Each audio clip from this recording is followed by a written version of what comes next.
میرے غیر مسلم دوست نے سوال کیا ہے کہ اسلام کی ابتدا سے ہی قتل و غارت کا سلسلہ شروع ہے، جیسا کہ حضرت عثمان، حضرت علی، حضرت حسین اور دیگر امام حضرات کو شہید کر دیا گیا، اور اب تک یہ سلسلہ جاری ہے، جبکہ اسلام کا مطلب تو سلامتی ہے۔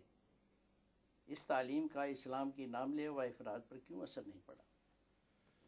یہ شیطان نے بھی تو سوال کیا تھا، وہ کیوں نہیں یاد ہے آپ کو؟ شیطان نے بھی یہی سوال کیا تھا، وہ پہلے ہے، پہلے اس کا جواب ہونا چاہیے، اس کے تو بعد میں باری آئے گی۔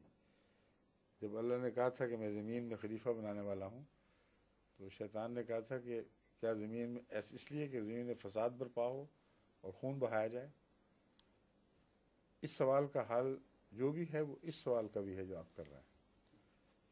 اس کا حل یہ ہے کہ جو خلیفہ بنایا جاتا ہے وہ ذمہ دار نہیں ہوتا قتل و غارت کا، وہ معصوم ہوتا ہے، اور اس کی مخالفت میں لوگ اس پر ظلم کر کے قتل و غارت کرتے ہیں، اور یہ وجہ بتاتی ہے کہ خلیفہ کا بنایا جانا ضروری تھا۔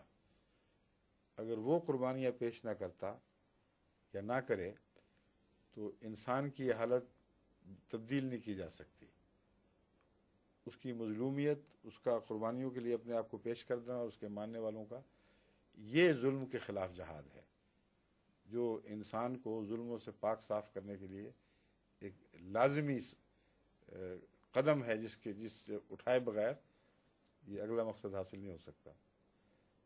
اور پھر حضرت عیسیٰ کے اوپر کیا ہوا، حضرت عیسیٰ کے ماننے والوں سے کیا ہوا؟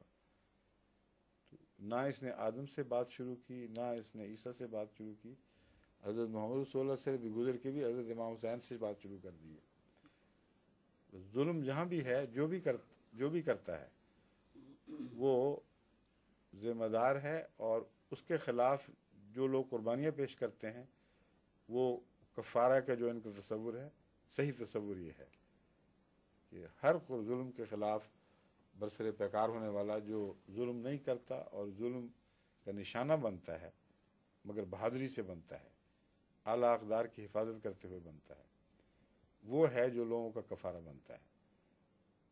ٹھیک ہے؟